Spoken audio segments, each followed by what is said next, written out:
Quiero agradecer en primer lugar a la oficina de la Cruz Roja en México y Centroamérica por siempre colaborar con el Instituto Matías Romero, por hacer alianza para la presentación de esta revista.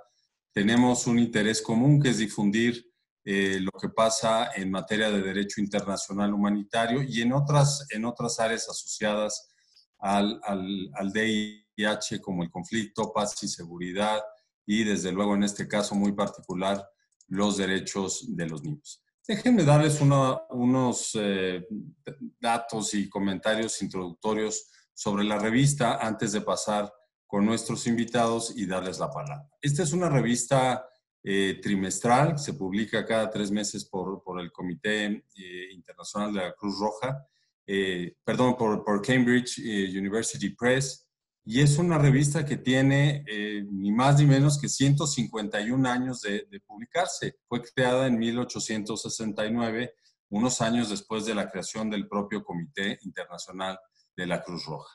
La revista, al igual que las normas y que el propio Comité Internacional de la Cruz Roja, pues ha ido evolucionando a lo largo de los años, se ha ido consolidando como una publicación que es la mayor referencia, es la publicación líder para la difusión y el estudio del derecho internacional humanitario.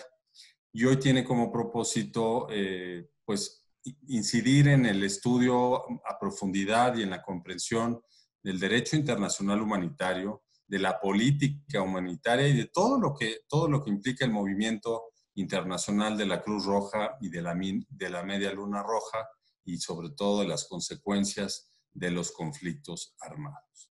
Como cada revista tiene temas especializados en cada una de sus ediciones, tiene un enfoque multidisciplinario. Esto es importante que ustedes lo sepan.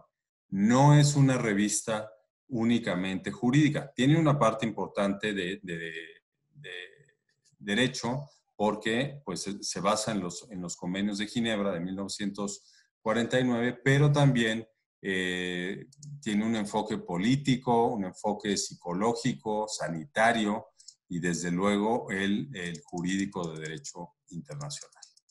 El número que vamos a presentar esta mañana se titula Children and War, los niños y la guerra, y es un número que consta de 23 textos. Algunos de ellos van a ser comentados por nuestros panelistas, pero sobre todo lo que yo quiero resaltar es que este número coincide con el aniversario número 30 de la entrada en vigor de la Convención de los Derechos del Niño de las Naciones Unidas, una convención pues casi universal y que tiene una enorme relevancia para el trato de la niñez frente a sus derechos.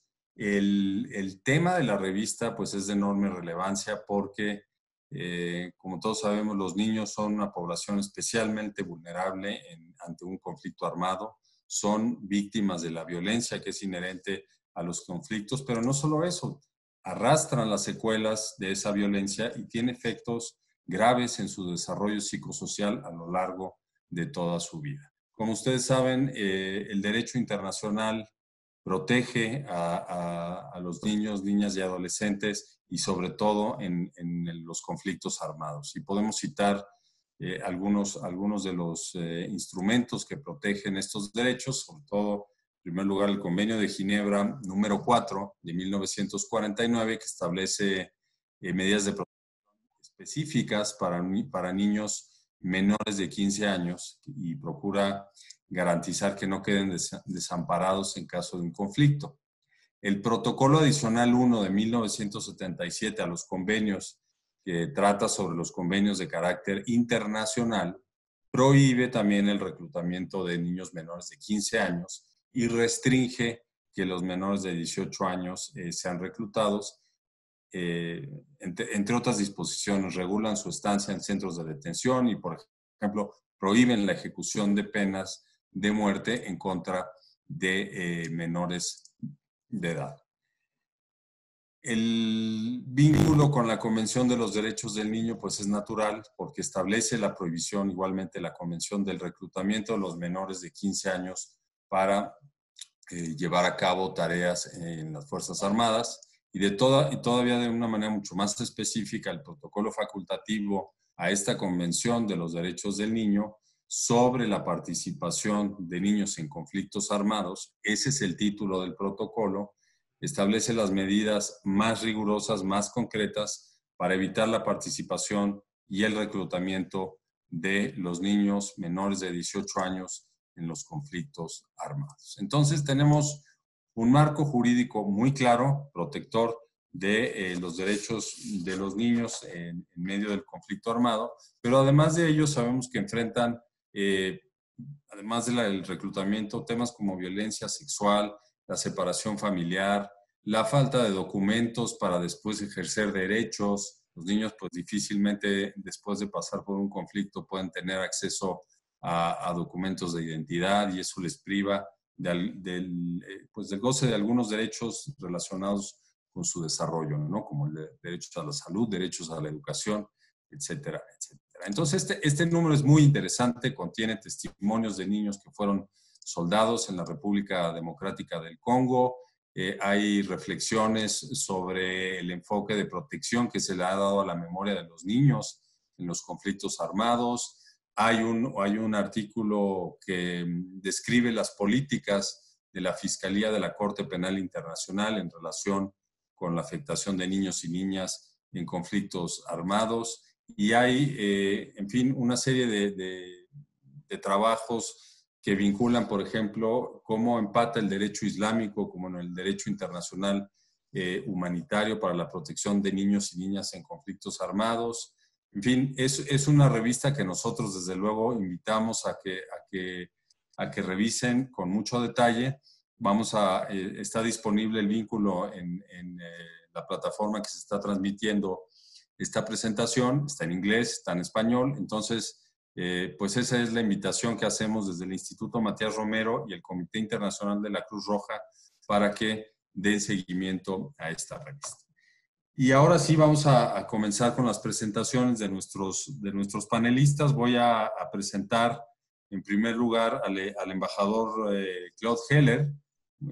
Embajador, buenas tardes, gracias por estar con nosotros. El embajador Heller es un embajador eminente del Servicio Exterior mexicano, tiene una amplia trayectoria sirviendo los intereses de México en distintas representaciones, tanto en el ámbito bilateral en varios países, como en organismos multilaterales. Y yo quisiera resaltar algo que es alusivo a la presentación de esta revista.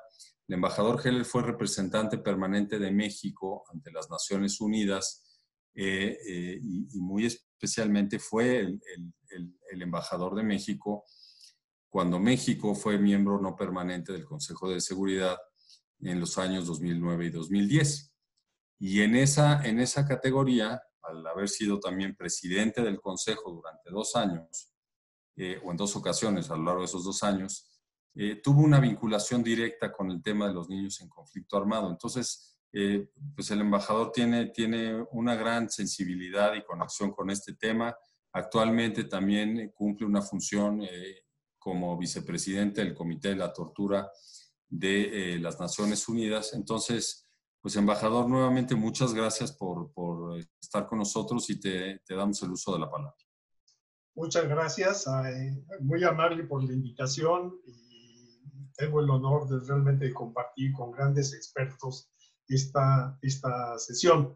Yo creo que valía la pena poner un poco en contexto histórico el tema que estamos abordando.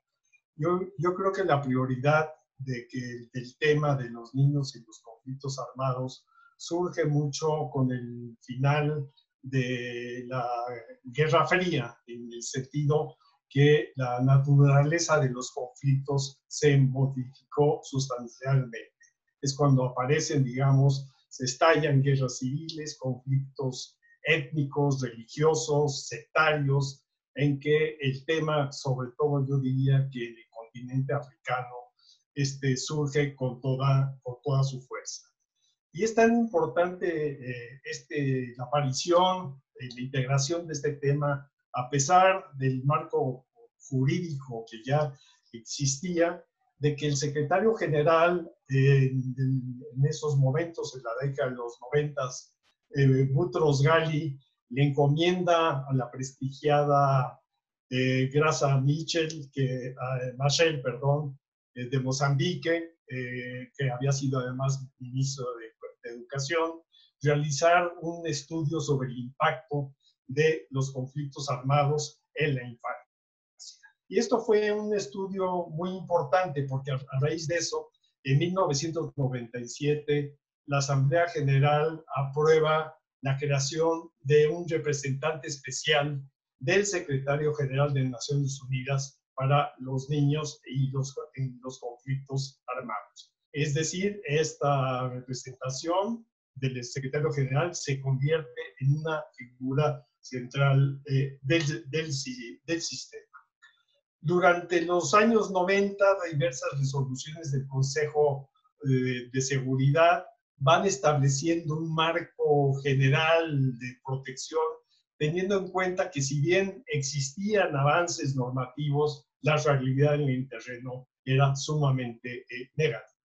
Y de ahí la importancia, yo creo, en 2005, cuando el Consejo de Seguridad aprueba la resolución 1612, se crea por un lado un mecanismo de supervisión y de presentación de informes sobre este tema, y al mismo tiempo un grupo de trabajo del propio Consejo de Seguridad, un grupo de trabajo integrado por los 15 miembros del Consejo de Seguridad. Se crea, digamos, una maquinaria básica para abordar con mayor eficacia. Yo diría de que a partir de entonces van evolucionando los criterios para abordar el tema. Obviamente, el reclutamiento y la utilización de los niños en conflictos armados es el tema primordial, pero a ellos se fueron agregando otros criterios que me parecen muy importantes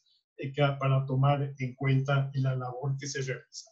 Los asesinatos y las mutilaciones que sufren los niños en los conflictos, las violaciones y otras formas de abusos sexuales, los ataques contra escuelas y hospitales que afectan a los niños en conflictos armados, al mismo tiempo, pues, los secuestros de menores, que es un tema muy relevante, y finalmente la denegación de la asistencia humanitaria a los niños en conflictos armados, que es un tema que, pues, muy vigente, como estamos viendo actualmente en las disputas en el Consejo de Seguridad para la aprobación de una resolución en la materia sobre Siria.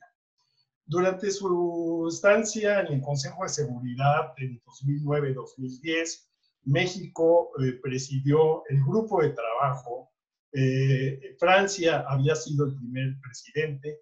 México asumió esta tarea, era una de las prioridades de nuestra participación, y sobre todo con la idea de darle mayor estructura, digamos, al grupo de trabajo. No teníamos apoyo de la burocracia onusiana, al contrario, a veces había que superar los obstáculos que ella ponía. Sin embargo, era al mismo tiempo muy importante lograr el consenso entre los 15 miembros del Consejo. Es necesario contar con el consenso, si no, no hay acuerdos. Y en ese marco, México impulsó la aprobación de una resolución importante que fue la 1882, que amplió los criterios justamente del listado de los informes del secretario general, incluyendo en este caso la importancia, pues, de los asesinatos y mutilaciones, y de al mismo tiempo de los actos de violación y abuso sexual. Para Naciones Unidas, a partir de esta maquinaria, lo importante era poder realizar lo que se llaman los planes de acción. Es decir, de llegar a acuerdos con gobiernos, con actores no estatales y Naciones Unidas, que permitirían abordar, sobre todo en procesos de paz, justamente este tema para lograr la desmovilización, liberación de niños y niñas involucrados, pero al mismo tiempo favoreciendo el desarme y la reintegración social. México trabajó muy estrechamente con la representante del secretario general, pero también con la UNICEF y las organizaciones no gubernamentales en el terreno, que cumplen una función esencial y que son al mismo tiempo una fuente de información.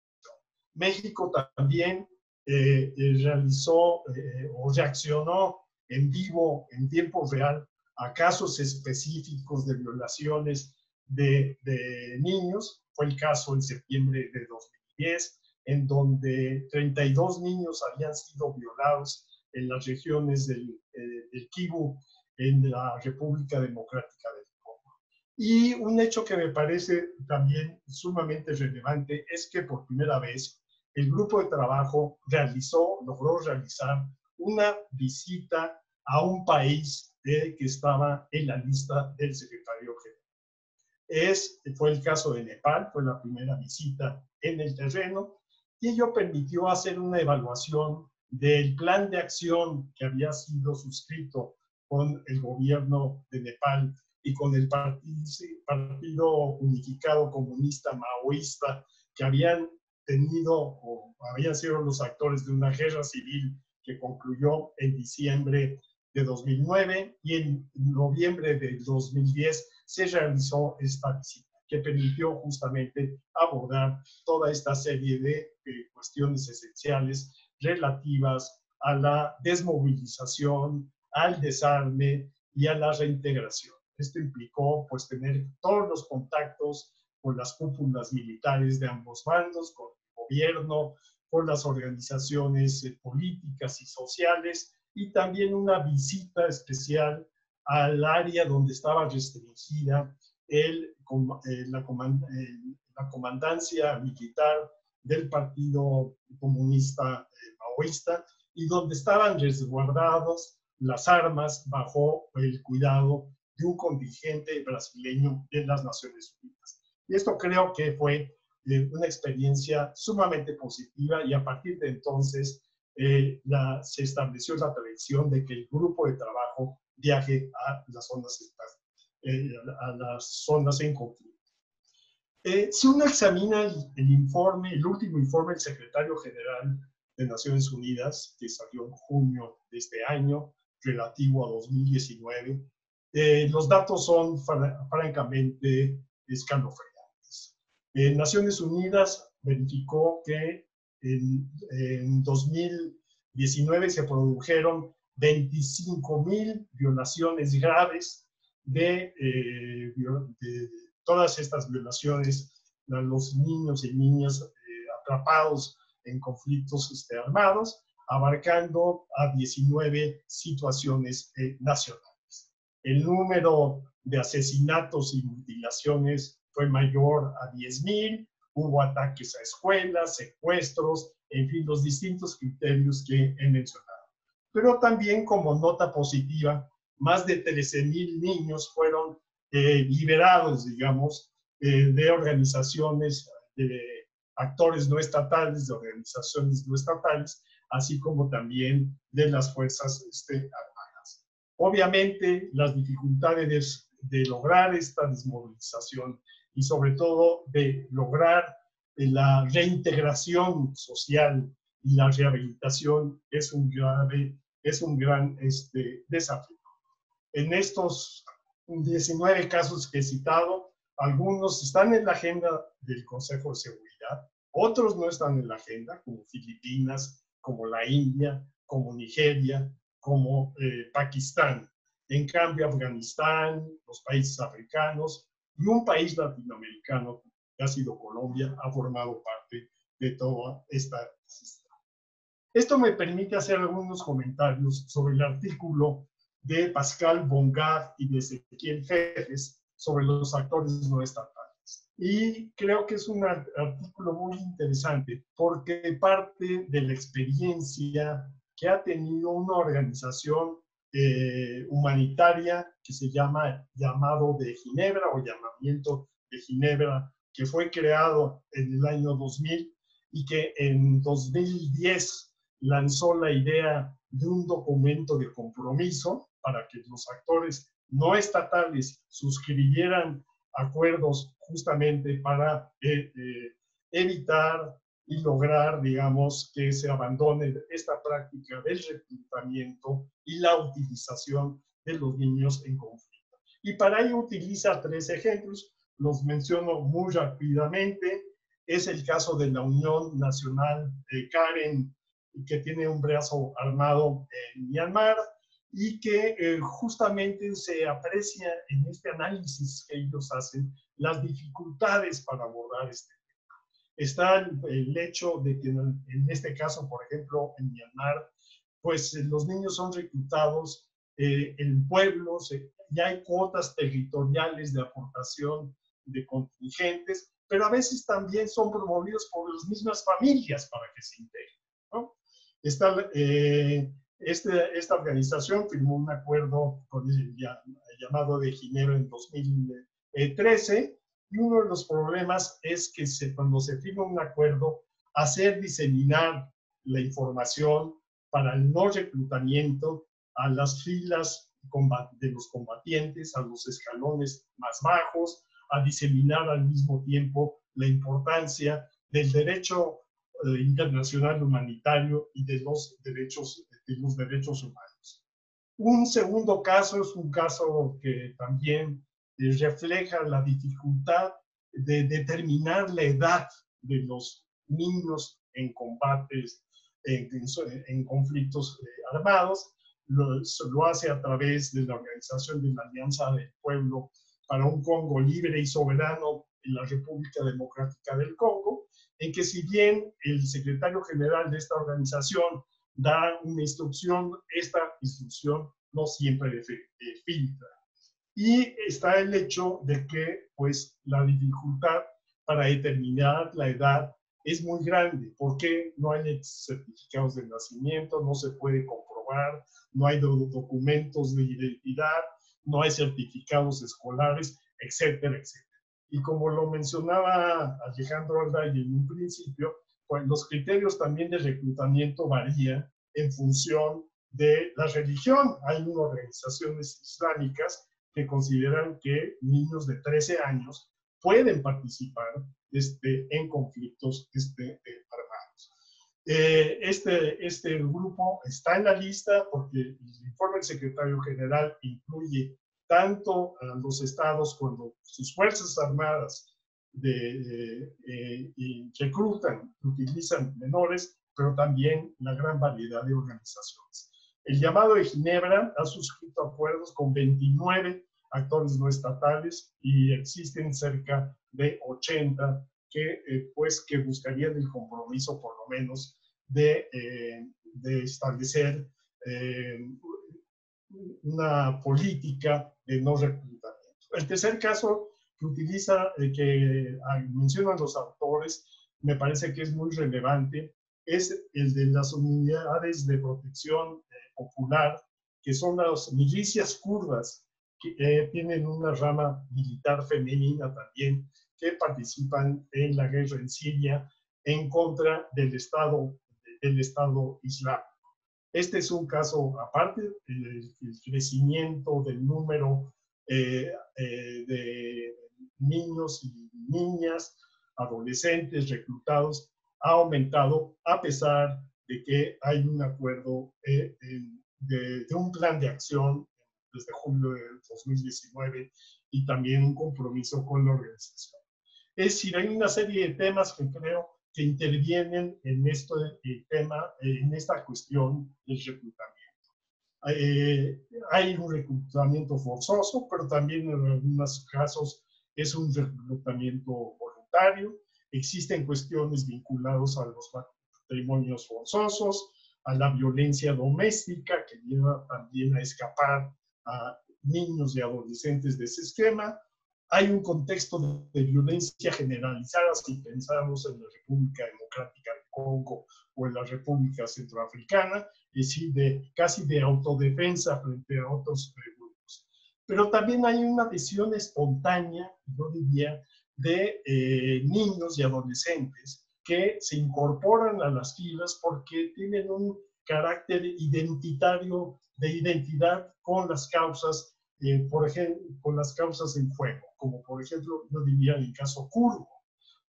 Conocemos también escenas de violencia en la Franja de Gaza, en los territorios ocupados palestinos, pues que no todo es resultado de una manipulación política, sino que aquellos que se han visto afectados por la muerte, asesinato de sus propios familiares. El tema del adoctrinamiento creo que también es un tema esencial.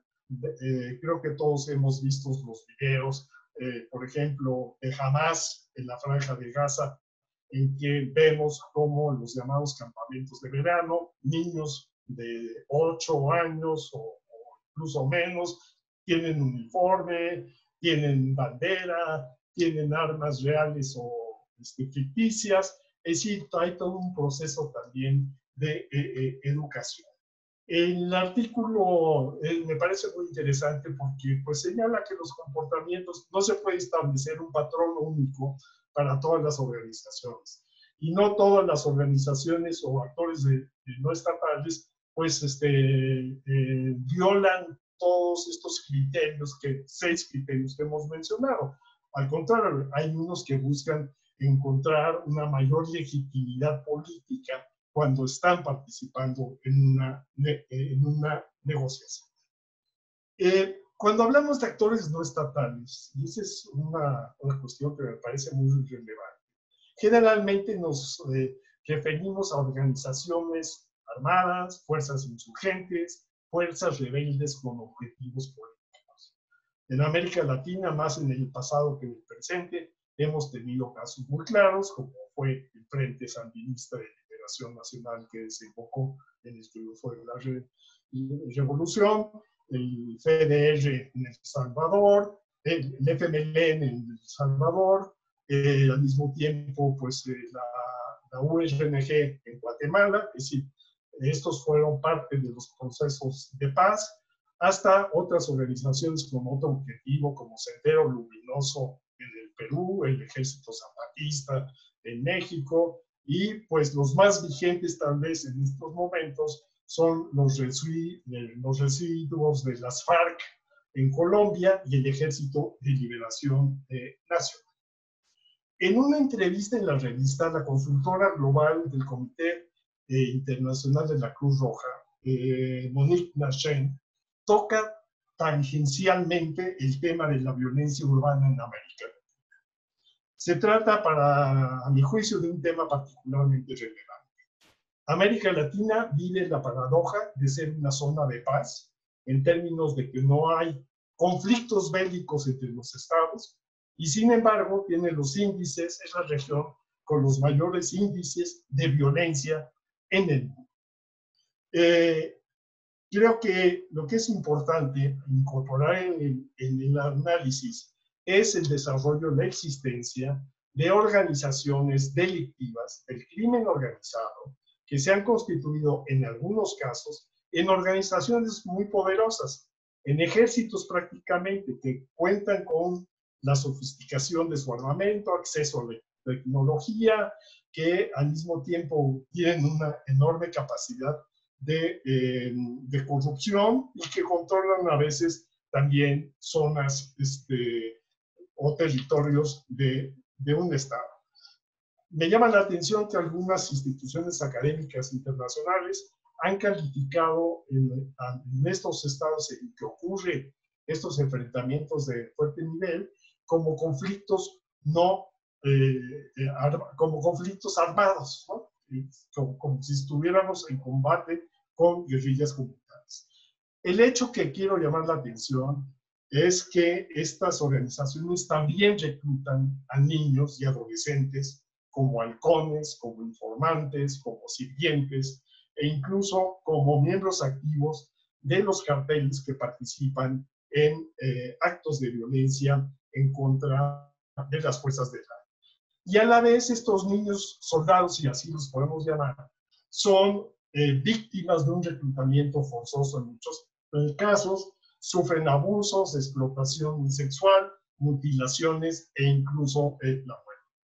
Creo que los contextos de pobreza, desigualdad, violencia e inseguridad favorecen que niños y adolescentes se conviertan ante la falta de alternativas en una especie de ejército de reserva de las organizaciones criminales. El principal desafío es cómo abordar este tema.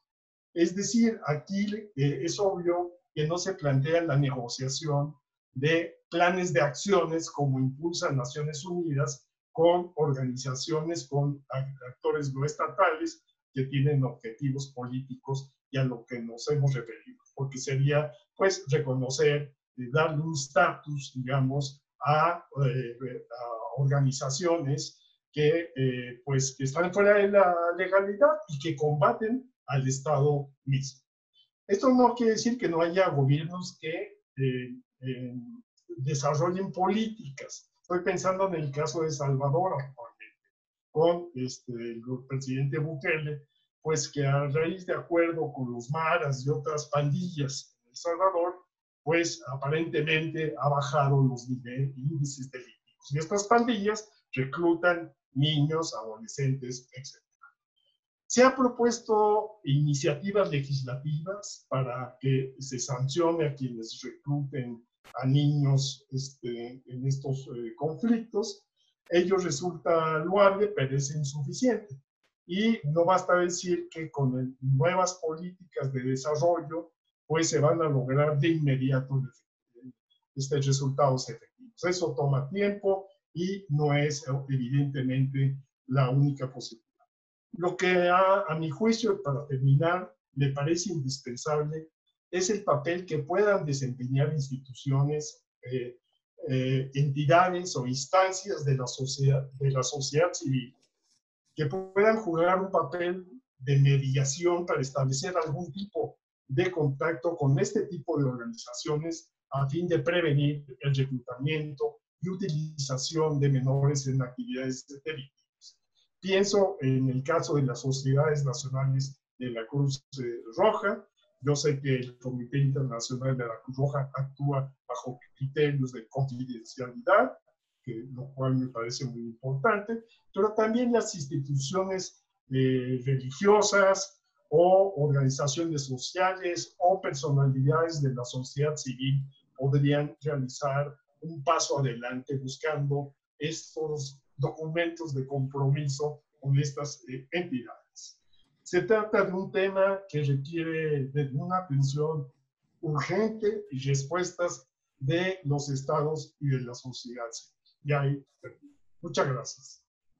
Al contrario, estimado embajador, muchísimas gracias por esta presentación en la que hemos visto pues, la evolución que ha tenido el tratamiento del tema en Naciones Unidas. Usted nos recordaba la designación de un representante especial en la época de Boutros Ghali en la ONU, el grupo de trabajo, y cómo ha ido evolucionando una serie de acciones dentro de la organización para evitar que haya niños en conflicto armado y una vez que hay, pues que los efectos sean lo menos nocivos posibles. También nos recuerda el llamado de Ginebra, muy importante para establecer compromisos con actores no estatales para reclutar menores en los conflictos armados. Y finalmente también nos comparte esta entrevista sobre la entrevista con Monique Nanchen sobre cuál es el compromiso del Comité Internacional de la Cruz Roja. Y ese es precisamente el tema que nuestro segundo panelista ha elegido para comentar. Le damos la bienvenida también y le agradecemos su tiempo y su participación a Gela Sekniashvili, quien es asesor diplomático para las Américas del Comité Internacional de la Cruz Roja. Buenas tardes, muchas gracias por estar con nosotros.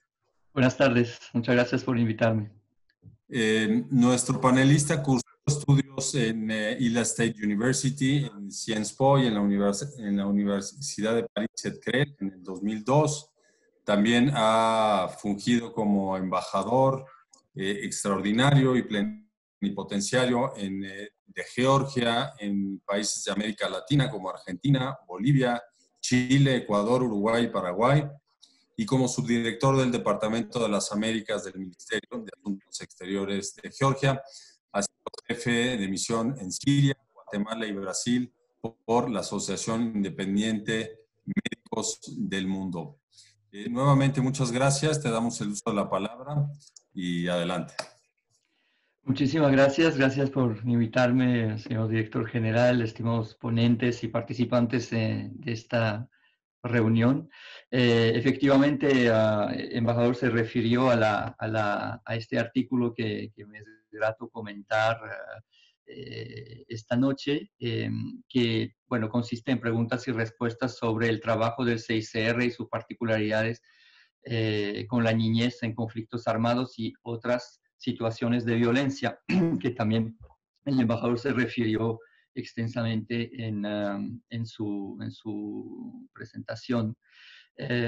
Monique Nangen es una colega que hasta hace muy poco y por muchos años fue referente de trabajo con la niñez en el Departamento de Protección aquí en el CICR y expone básicamente los ejes, entre otros, los ejes estratégicos de trabajo sobre la niñez.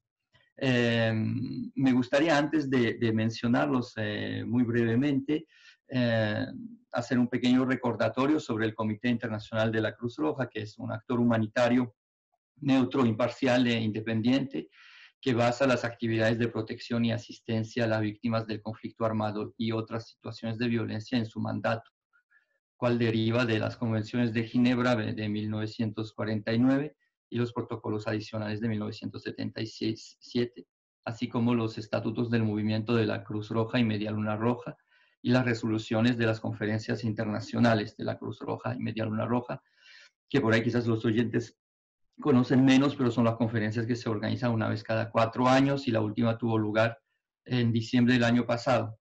Dicho sea de paso, la presidenta del comité de redacción de la conferencia, que es una tarea extremadamente compleja, fue la representante permanente de México en Ginebra, la embajadora Flores. En su entrevista, Monique empieza diciendo que CICR no es una agencia especializada en la niñez, es cierto. Aunque me gustaría aquí abrir una pequeña paréntesis histórica y recordar que CICR fue cofundador y copatrocinador de la llamada UICE, Unión Internacional de Socorro a la Niñez, en su sigla francesa, fundada por Eglantine Cheb en 1920. Y que los delegados del CICR en aquel entonces realizaban ciertas actividades de asistencia por parte de la UICE. La Declaración de Ginebra de 1923, que fue el primer acto significativo de declaración de los derechos de la niñez, que es un poco el ancestro de la Convención sobre el Derecho del Niño, fue creada también con participación del CICR. Bien.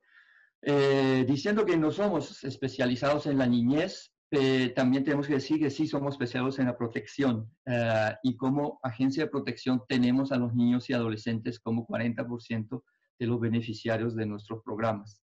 Desde luego dejemos claro que el CICR entiende niño las personas menores de 18 años. Existen ahí diferentes definiciones, pero esta es la nuestra y benefician de programas muy diversos de protección y asistencia, desde provisión de agua potable y servicios básicos de salud en áreas de conflicto, hasta la educación a los riesgos en áreas contaminadas por armas explosivas, que muchas veces las víctimas son los niños de estas armas. Aparte de esta dimensión general de beneficiarios del programa, los niños tienen una atención particular en enfoque de protección del CICR, teniendo en cuenta sus necesidades particulares y sus vulnerabilidades. La estrategia institucional que tiene el CICR sobre la niñez se declina en 4 ejes prioritarios que Monique expone en su entrevista y que voy a mencionar aquí, diciendo también un poco el por qué el CICR tiene el valor añadido en estas áreas. Primera área es niños en detención. Es un abanico amplio de casos de niños detenidos que puede variar de delitos comunes a acusaciones de estar asociado a un grupo armado. Los niños también pueden estar acompañando a sus padres que cumplen condenas en las cárceles o están en detención preliminar. 6R tiene un valor añadido especial en eso porque es un actor con un amplio acceso a los lugares de detención. Históricamente, en condiciones de, en situaciones de conflicto, pero esta realidad se amplió y hoy en día 6R visita cárceles que no tienen nada que ver con conflicto, pero visitan los delegados, las cárceles, hacen entrevistas sin testigos con los detenidos, observan las condiciones y después 6R comunica sus hallazgos y sus recomendaciones a las autoridades de forma confidencial. Como el embajador ha mencionado, la confidencialidad es efectivamente una dimensión importante en todos los aspectos del 6R.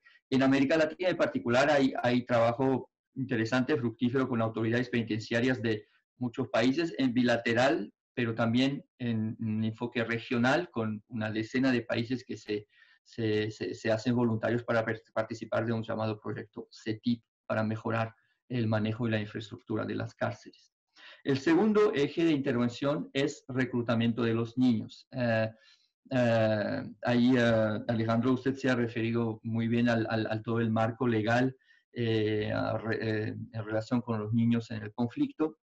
El 6R hace de este asunto parte de su diálogo con las partes en el conflicto, recordándoles que es prohibido reclutar a los niños.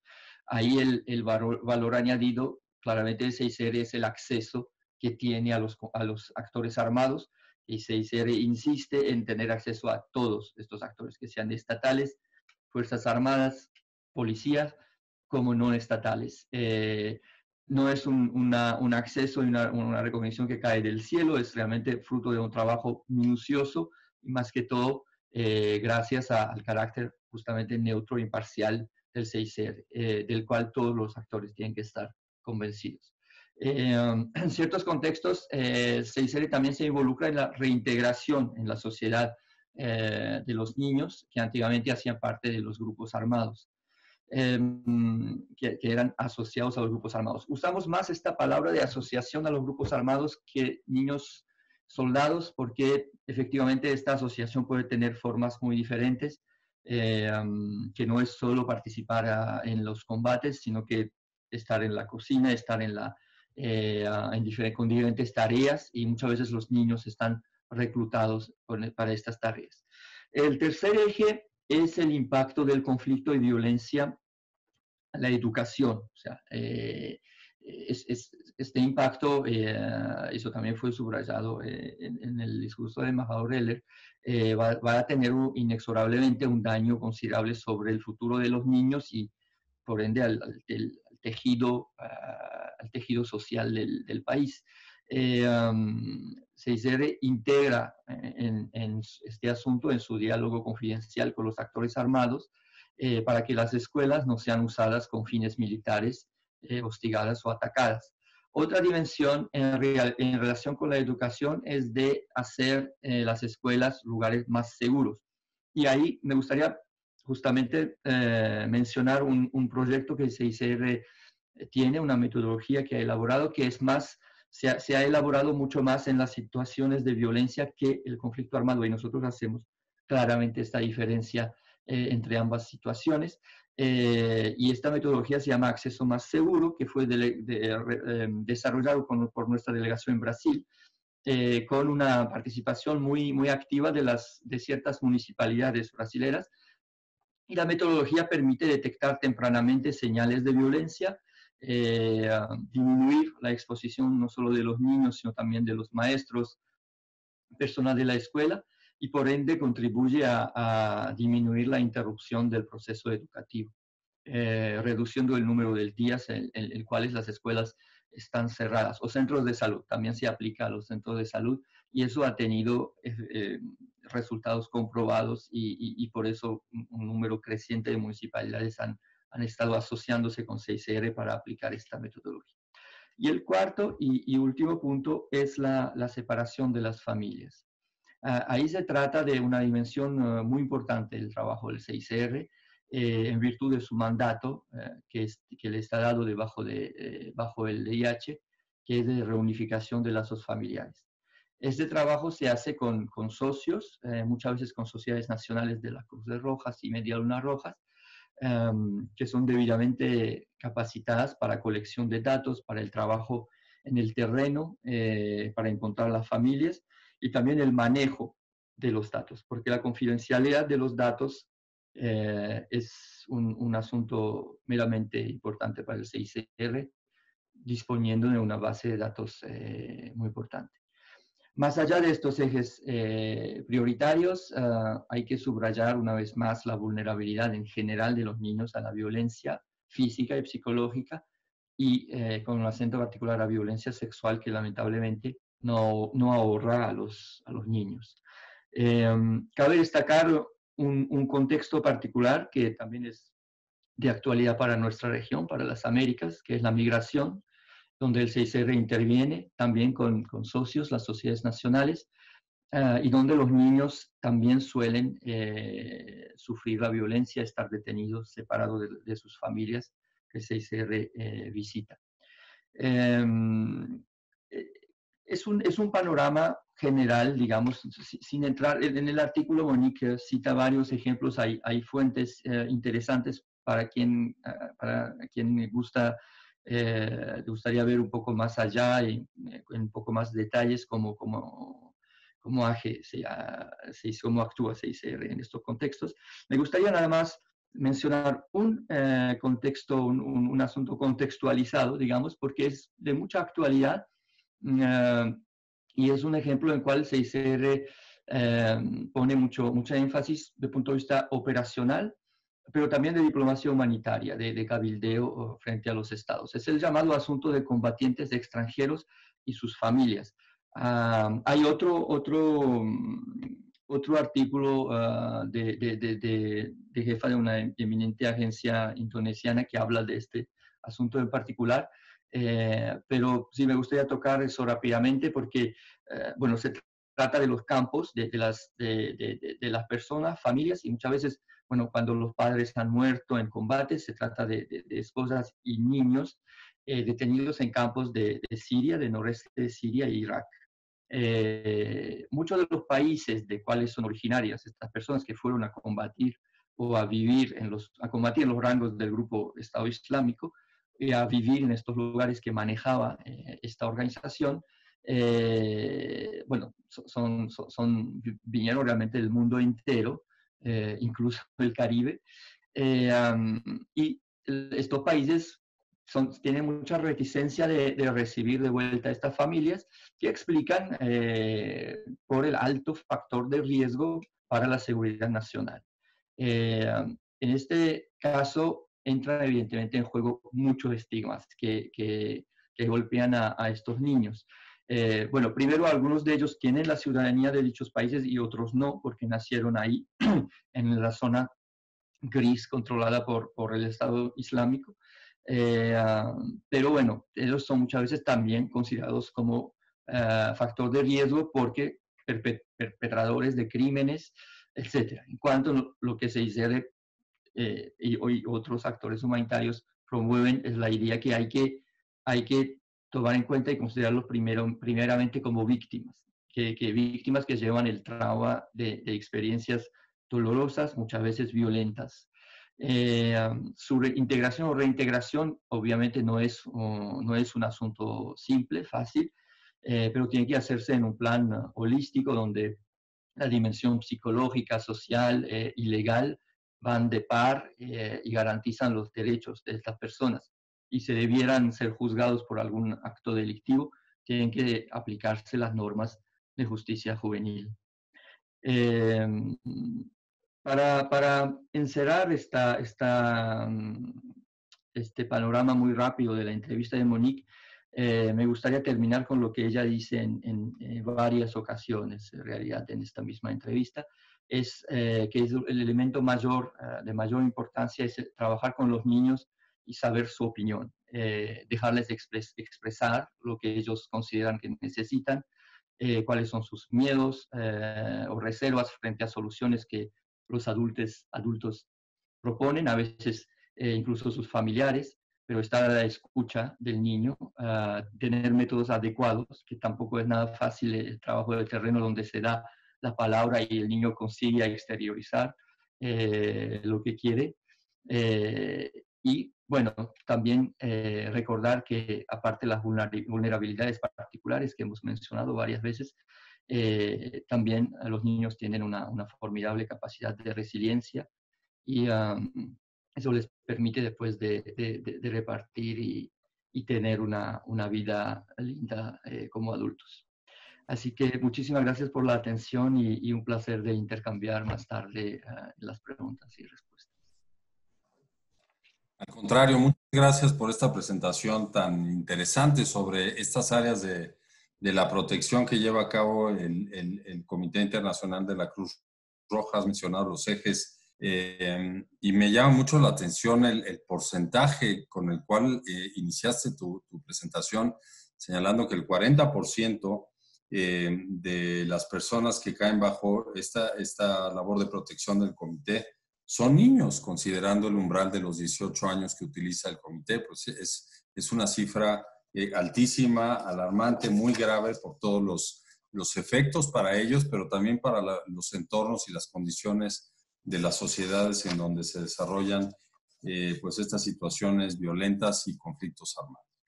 Y ya tenemos pues una batería ahí de preguntas de la gente que nos está siguiendo. Les agradecemos mucho su atención para la presentación de la revista y vamos a dar paso a la presentación de la doctora Elizabeth Salmón Gárate, a quien igualmente le agradecemos mucho su participación esta tarde en la presentación de la revista. Doctora, gracias por estar con nosotros.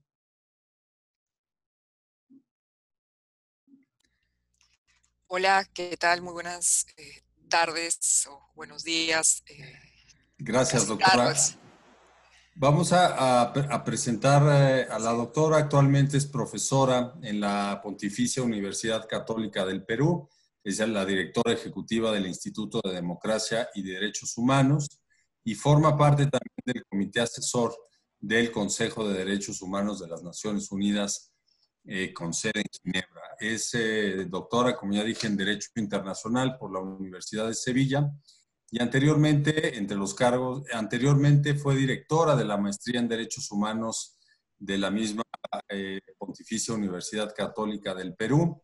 Ha sido consultora en los Ministerios de Justicia y Defensa de su país, del Perú, así como de la Comisión de Verdad y Reconciliación peruana, de las Naciones Unidas y también del Comité Internacional de la Cruz Roja. La doctora es autora de varias publicaciones en Derecho Internacional Público, Derecho Internacional de los Derechos Humanos, también en obras sobre Derecho Penal Internacional y en Justicia Transnacional. Y durante esta presentación ella ha escogido comentar pues también el artículo sobre el compromiso con actores armados no estatales sobre la prohibición de reclutar a niños en las hostilidades y sobre el matrimonio entre niños durante el conflicto armado, el matrimonio o el casamiento, como se conoce en otros lugares. Entonces, doctora, de nuevo muy agradecidos con tu presencia, con tu participación y te damos el uso de la palabra. Bueno, muchísimas gracias en primer lugar por esta invitación que, como tú decías antes, nos encuentra en un espacio virtual medio extraño, pero que me encanta que por parte de quien viene, que es la Secretaría de Relaciones Exteriores de México, el Instituto Matías Romero y también la propia delegación de México y de otras zonas con los que México, con el que es un país que me encanta y con el que he tenido mucho contacto a lo largo de estos años. El segundo motivo de agradecimiento es que creo que se trata de un acontecimiento excelente, que es la presentación de la revista del Comité Internacional de la Cruz Roja, que como tú decías es la revista en términos de derecho internacional humanitario. Yo fui miembro durante 8 años del comité editorial de esta revista, por lo tanto, cuando me llegó la invitación no podía sino aceptarla porque estoy muy comprometida con la revista y con los temas que trae.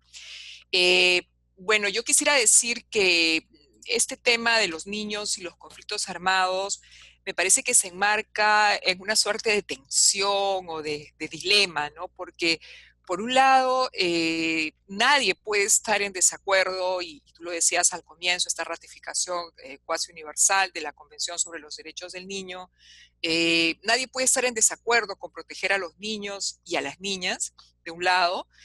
Parece ser un consenso de nuestro tiempo, claramente, pero por otro lado, la investigación, la data, nos demuestra que este consenso no se materializa necesariamente en medidas efectivas, eficientes, que acaben con este flagelo del sufrimiento de los niños, del no respeto de sus derechos, de las formas tremendas que tienen de ser violentados durante los conflictos armados. Y entonces mi primera sensación es esta, de que hay un dilema allí, ¿no? Un discurso formal que no deja de crecer, y creo que es interesantísimo lo que ha compartido, la experiencia del embajador Heller, lo que se señala desde el Comité Internacional de la Cruz Roja, pero de otro lado esta permanente sensación de frustración, de que mientras más se investiga, más se sigue sabiendo que, sin embargo, esta situación permanece. Y entonces, ¿qué hacer frente a esto? Eso es lo que me preguntaba un poco cuando leía la revista y veía alguna documentación para el día de hoy. Y quisiera por eso centrarme quizá en 2 artículos, uno de ellos que era el tema de la incorporación de los actores no estatales en el marco de las obligaciones del VIH, que ya ha mencionado también el embajador, y el segundo, un tema que tiene que ver con el matrimonio de niños, pero también de niñas, porque creo que aquí también hay que manejar un enfoque de género claro para entender no quién sufre más, sino cómo ese sufrimiento es diferenciado, y como decía Baltasar Garzón, el tema de la violencia sexual nunca es neutro al elemento del género. Entonces, en estos minutos que tengo, voy a compartir con ustedes básicamente 3, 4 ideas sobre estos 2 temas. El primero es que esta idea del llamado de Ginebra creo que responde a este set de medidas creativas, novedosas, que nos ayuden de alguna manera a ensanchar el ámbito de la aplicación del derecho internacional humanitario y a resolver esa tensión a la que me refería inicialmente. Me parece un tema particularmente interesante porque normalmente el plantearse siquiera poder relacionarse con grupos armados o con actores armados no estatales es muchas veces visto como un caso incluso de apoyo al terrorismo, o de que esta ayuda, este acercamiento podría terminar favoreciendo o incrementando la violencia por parte de actores no estatales. Y creo que esto es una cuestión muy importante, o sea, debatir, queremos o no acercarnos a esos grupos para que conozcan las reglas, o por el contrario es un tema que no tiene sentido y frente al cual solamente hay que seguir aplicando los métodos tradicionales, y eso es, creo que ese es un tema de la mayor relevancia en América Latina. Y de hecho, incluso, y el CICR lo sabe bien, para la prestación de ayuda humanitaria, etcétera, el secretario general y en el marco de Naciones Unidas se ha pedido expresamente a los estados que permitan a los actores humanitarios trabajar estos temas y no criminalicen estos posibles acercamientos a actores no estatales en el marco de los conflictos. Entonces, este llamado de Ginebra es interesante porque no solamente ve el tema de niños, de hecho empezó en el año 2000 con el tema de las minas antipersonales, mujeres, también ve el tema de la violencia sexual y de la discriminación de género, e incluso este tema de la ayuda en salud y temas humanitarios, pero que sin embargo nuevamente enfrenta esta resistencia que podría ser visto como un apoyo, como una forma de hacer que estos grupos resulten legitimados o sean mejor vistos o sean, tengan una mejor imagen internacional. Entonces eso me parece muy importante en una región como la nuestra, si podría funcionar algo parecido y cómo sería, cuáles serían los límites, etcétera. Una segunda cuestión que quisiera señalar en estos minutos es que en este primer artículo sobre los actores no estatales y el llamado de Ginebra, escrito por Bongard y Jeffs, se plantea que por qué es que los niños ingresan o terminan estando involucrados en los conflictos armados. Y aquí se señala que este llamado de Ginebra, cuando trabaja con actores no estatales, les pide que estos actores se comprometan en no reclutar niños, en si están detenidos, tratarlos de la mejor manera o que la detención sea el último de las medidas posibles que se apliquen contra estos niños, pero también estos grupos asumen algunas obligaciones positivas como protegerlos y también el tema de género en el tema de los niños, que me parece una cuestión muy importante. ¿Y por qué digo esto? Porque cuando en este artículo se analiza por qué hay niños que se incorporan o que son reclutados por estos grupos armados, bueno, se plantea una serie de razones, entre ellas para parte de los grupos que a veces lo hacen para sobrevivir, que en términos económicos es más fácil influir y reclutar a los niños, que muchas veces estos estándares internacionales no son conocidos o no son aceptados por estos grupos, que sería la explicación de alguna manera más general. Pero cuando se ve por qué los niños, o sea, desde la perspectiva de los niños, que me parece súper interesante esto último que se señaló hace unos minutos, ellos mencionan una serie de razones para terminar involucrados en la violencia, desde huir de situaciones de maltrato, de no acceso a la educación, de defender a su comunidad, incluso de vengar la muerte de un familiar y la situación de orfandad que ello ha quedado, el tratar de proteger, tratar de buscar protección en la autoridad que está allí en el momento, y bueno, esa autoridad a veces es el actor no estatal. Pero una cuestión que me parece súper importante es que muchos de los niños que han trabajado o que se ha trabajado para elaborar este artículo, que trabaja también Geneva Cole, dicen que lo hacen para escapar de matrimonios forzados. Entonces creo que este es un tema muy importante porque nos pone el foco de alguna manera sobre las dificultades que tiene el tema del matrimonio forzado. Y allí hago el vínculo con el segundo artículo que quería comentar de Masurana, Marshak y Spears, que me parece súper interesante también, que es sobre el tema del matrimonio forzado. Yo creo que este artículo invito mucho a quienes estén interesados en el tema del género y el conflicto armado, porque nos presenta la complejidad que tiene la presencia de las mujeres cada vez mayor en los conflictos armados, y frente a esta idea de que las mujeres siempre víctimas, creo que hay que tener en cuenta también que las mujeres muchas veces forman parte de los grupos, de los actores no estatales. En el Perú hemos tenido muchas experiencias en ese tema, pero cómo a pesar de que se incluyen cada vez más las mujeres en los conflictos armados, sin embargo, la violencia contra las mujeres parece no bajar sus cifras, y que por eso es necesario un análisis con un enfoque de género sobre este tema, también de la niñez, con un enfoque de interseccionalidad es decir, no es lo mismo hablar de un niño que de una niña, no es lo mismo hablar de una niña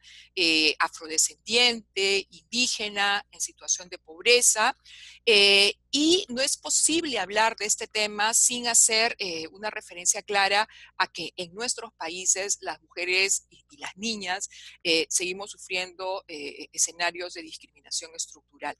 Y entonces, en este sentido, este artículo sobre el matrimonio de las niñas me resulta particularmente relevante porque inicia definiendo qué es un niño y de cómo lo que puede ser un niño o una niña en una cultura no es solamente una cuestión biológica, sino sobre todo es una construcción política, social. Luego define qué es el matrimonio y las diferentes definiciones que han habido para llegar a identificar que muchas veces esta idea del matrimonio forzado con las niñas es una suerte de una táctica de guerra para aterrorizar, humillar, someter a una población, propiciar su desplazamiento y generar un daño tremendo que incluso es transgeneracional. Aquí también, y esta es la tercera idea que quería estar desarrollando, es ver cómo hay nuevamente esa tensión en el tema de la violencia sexual contra los niños. Hay un cuerpo jurídico robusto, tremendo, que yo no voy a explicar aquí porque sería muy largo hacerlo, pero que quizá sí señalar que ha tenido un enorme desarrollo, no solo desde el punto de vista de los tratados o de las reglas consuetudinarias del derecho internacional humanitario, sino también desde Naciones Unidas, una cantidad enorme de resoluciones, algunas las mencionó el embajador Heller desde el comienzo de este evento, pero también resoluciones más recientes del año 2009 o las que empiezan en el año 2014, que apuntan concretamente a tratar de acabar con el matrimonio forzado en el marco de los conflictos armados. También el Comité CEDAW y el Comité de los Niños y Niñas en el marco de las Naciones Unidas han emitido un comentario general diciendo que más allá de la voluntad de los padres, porque muchas veces son las familias las que entregan a las niñas a esta situación para maximizar recursos, tanto en no gastar más recursos con estas niñas como recibir recursos.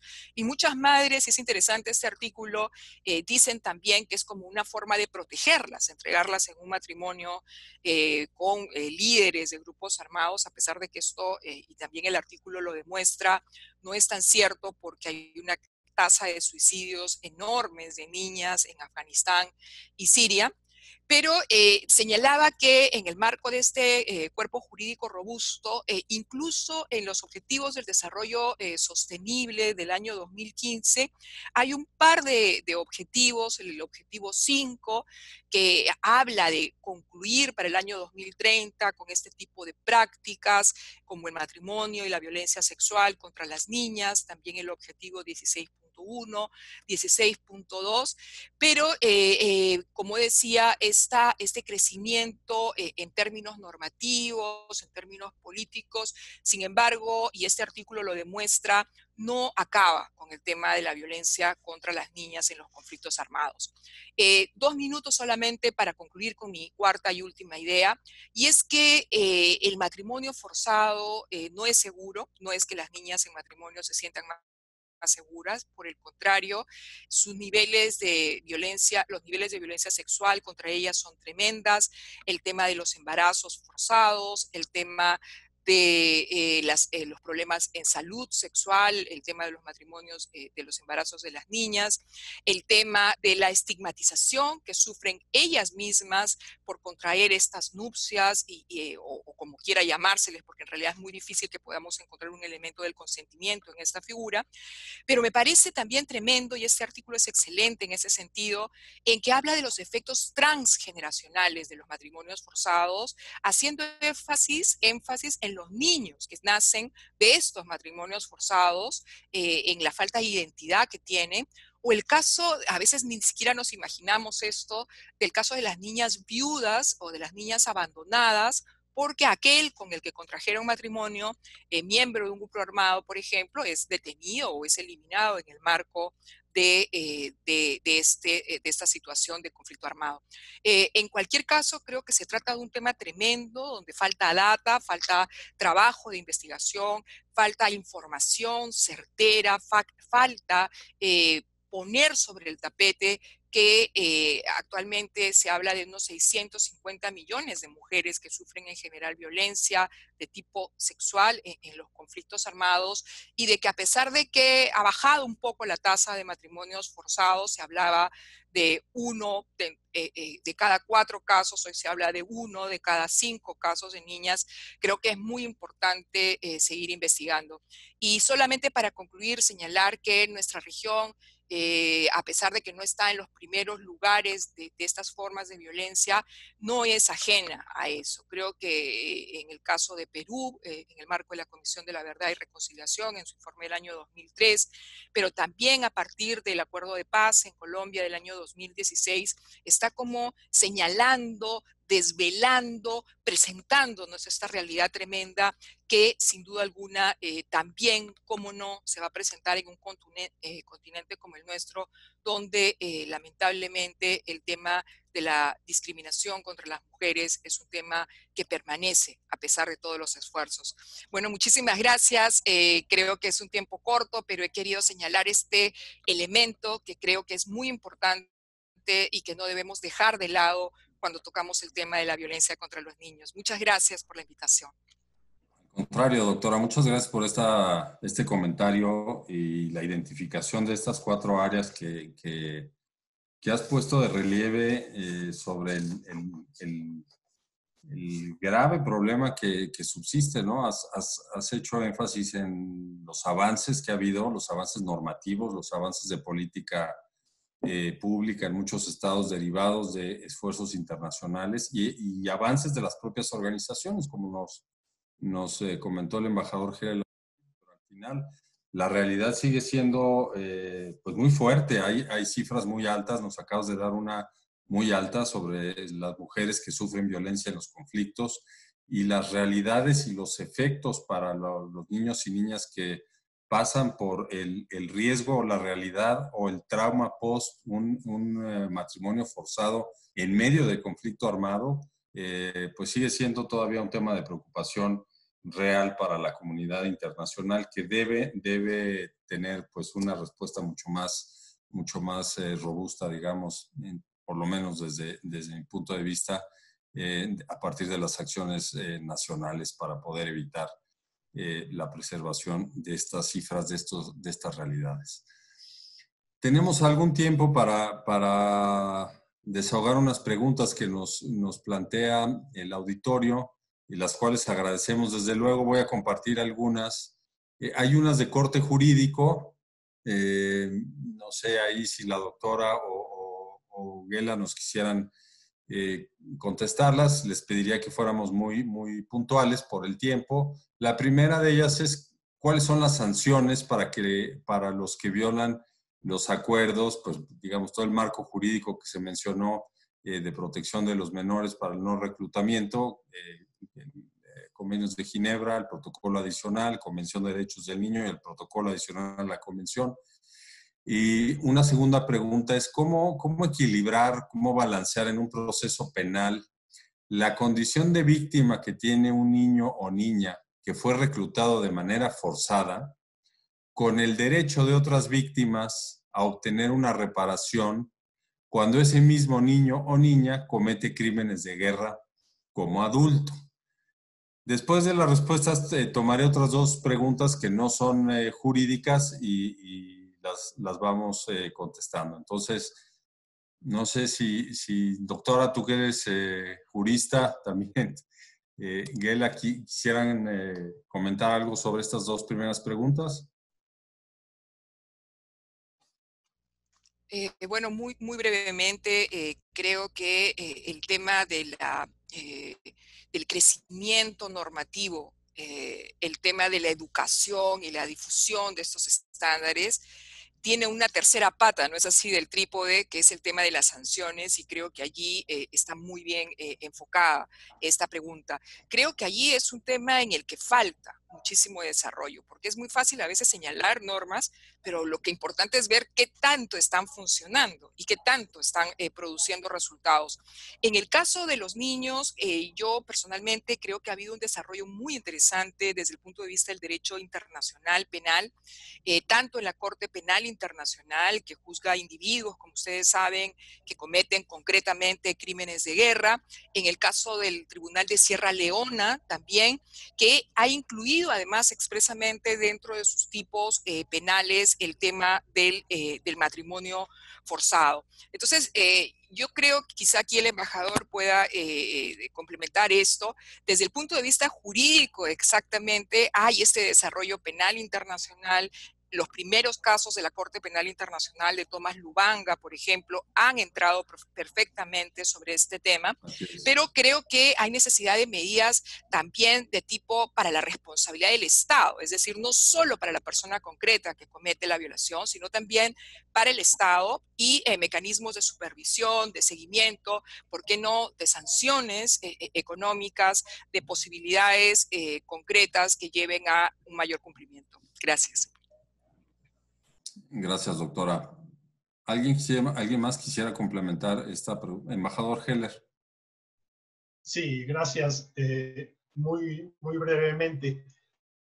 La tendencia ha sido que las resoluciones del Consejo de Seguridad sobre conflictos específicos ha incluido este tema de los niños en conflictos armados o de todas estas derivaciones, digamos, que tienen que ver también con violación, abusos sexuales, etc.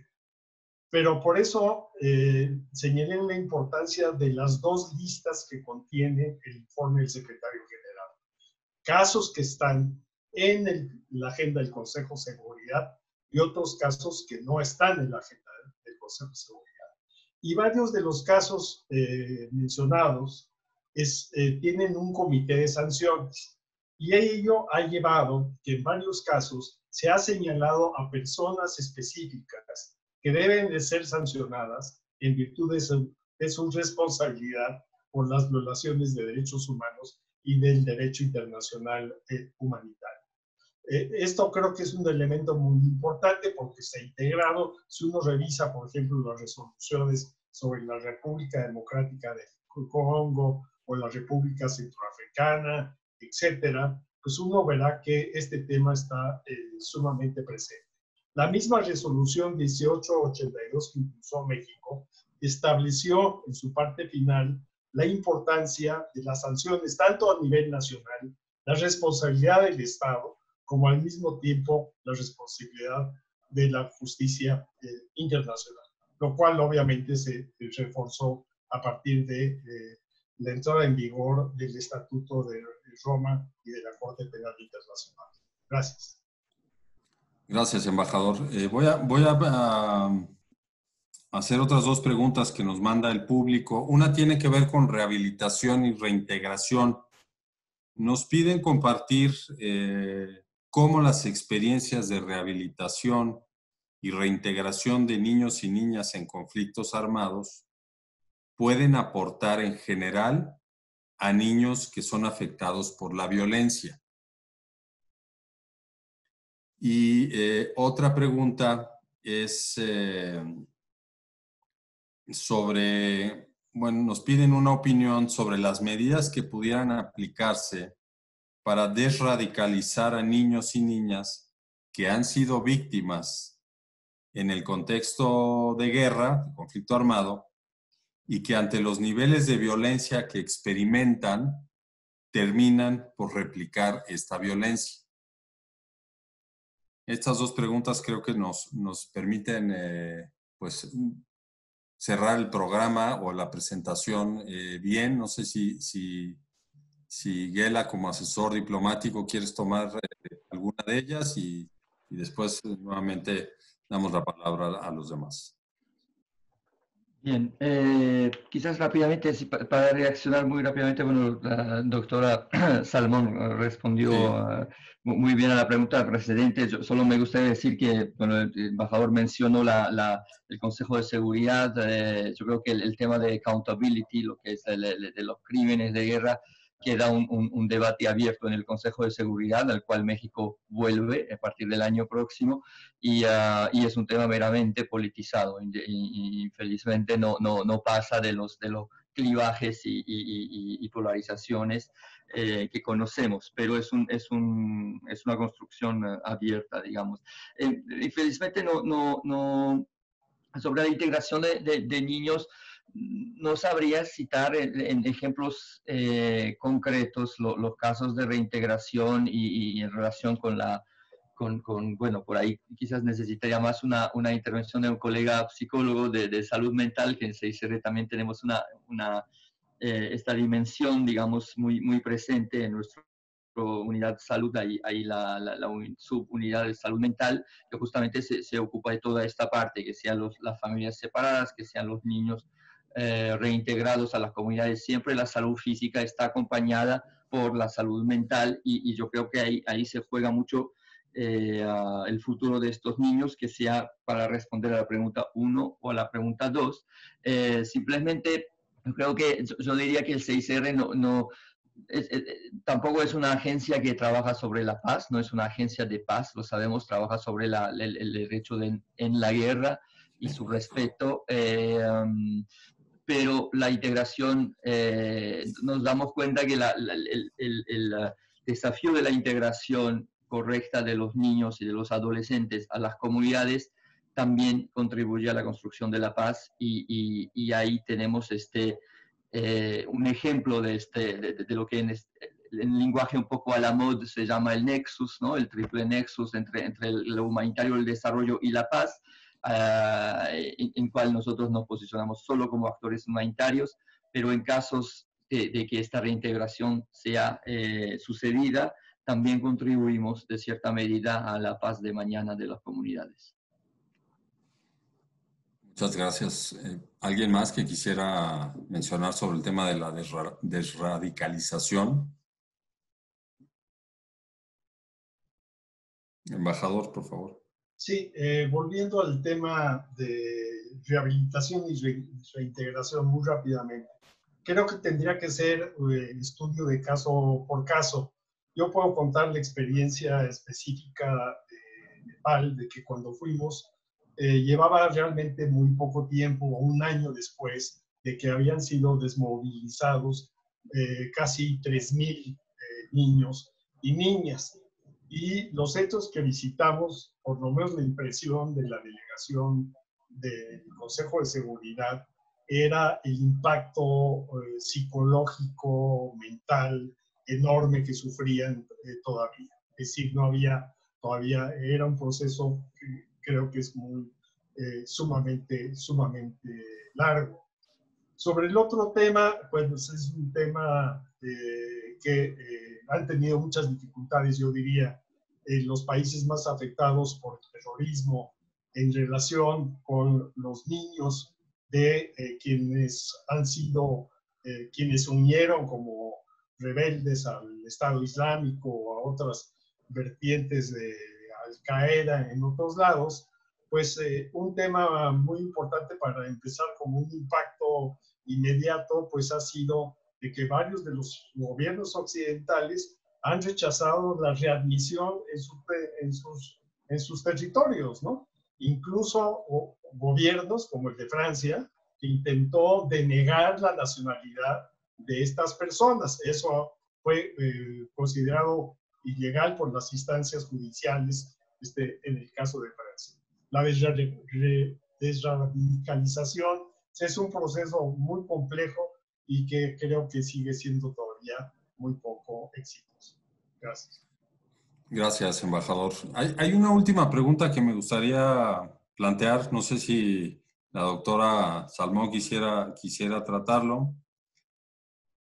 Nos consultan sobre la opinión con respecto al reclutamiento de niñas, niños y adolescentes en América Latina y el Caribe, donde no hay un reconocimiento de conflicto armado, con excepción de Colombia, pero que cada día es mayor su presencia en la violencia armada. ¿Cuál es la opinión que les merece esto? Nos preguntan del público. Bueno, me parece un tema sobre el que todavía no hay mucha información. Definitivamente en el marco de la revista se trabaja este tema en el contexto de un conflicto armado, pero precisamente algunos de los datos que actualmente existen nos hablan de la inclusión de los menores en formas de violencia que no son conflicto armado, y también se señaló al inicio, por ejemplo, en el caso de Honduras, de Guatemala, donde hay una incorporación de los niños. Yo creo que este es un tema tremendo, porque ¿por qué es que los niños no deben participar en la violencia armada? Creo que esto hay que tenerlo meridianamente claro.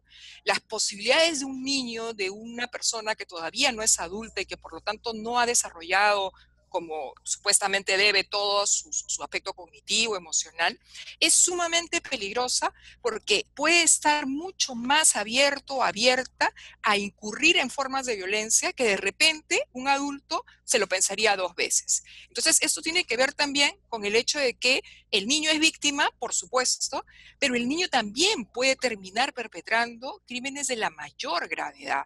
Y creo que ahí también iba el sentido de alguna de las preguntas recibidas. Entonces yo creo que este es un tema que mide, que nos da un buen termómetro acerca de qué tan bien estamos cumpliendo con los estándares del Estado de Derecho en nuestros países, qué tan bien estamos cumpliendo con nuestras obligaciones en materia de derechos humanos y derecho internacional humanitario.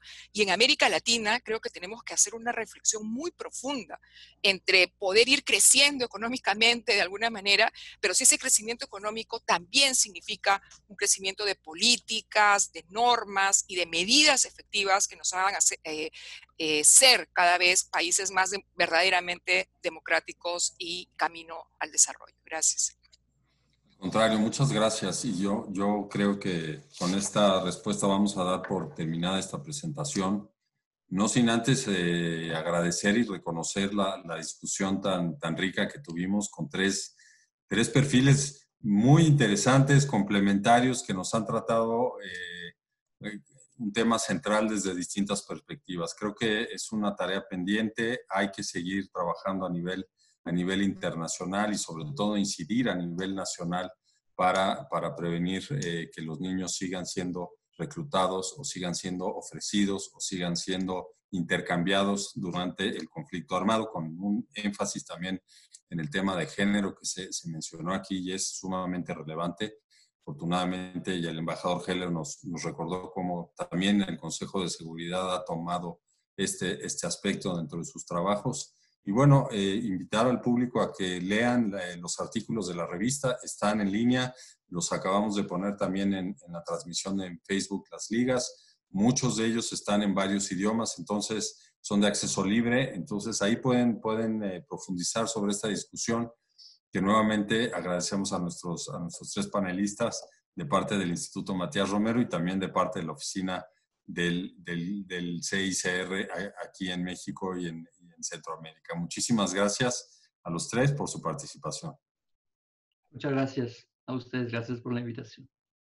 Bueno, y con esto concluimos. Muchas gracias por su interés en participar y en escuchar esta presentación y nos despedimos desde el Instituto Matías Romero. Buenas tardes.